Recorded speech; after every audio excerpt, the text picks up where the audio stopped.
When Pope Francis went to Burma this week, he spoke often, and passionately, about the rights of minorities.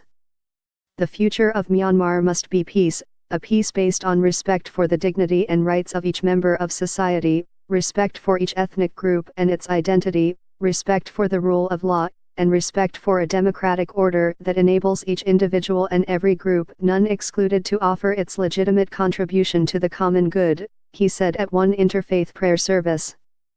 Francis was clearly referencing the plight of the Rohingya, a Muslim minority group.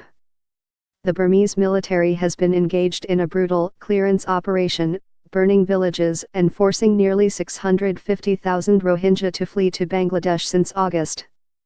Francis even went so far as to offer a prayer for the people living in the Rakhine state, where the persecuted Rohingya are based. However, while in Burma, which is also called Myanmar, the Pope declined to use the word Rohingya. It was a concession to the country's Catholics, who worried that the word might antagonize Burmese authorities and put them at risk. Christians are being persecuted in 2 Burmese states, but not nearly as harshly as the Rohingya. The Burmese authorities refer to the Rohingya as Bengali, an effort to bolster the claim that the Rohingya migrated illegally to the country from Bangladesh.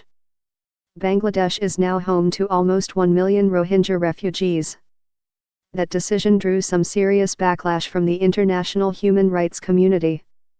The Pope missed an important opportunity to publicly refute the unconscionable pressure by Aung San Suu Kyi and the Myanmar military to deny the Rohingya their identity. Phil Robertson, Deputy Asia Director of Human Rights Watch, wrote in an email to my colleague. And as soon as he got to Bangladesh, Pope Francis did what he declined to do before, he called the Rohingya by their name, and asked their forgiveness for the world's indifference. Let's not close our hearts, let's not look to the other side, he said at an interfaith prayer service in Dhaka. The presence of God today is also called Rohingya.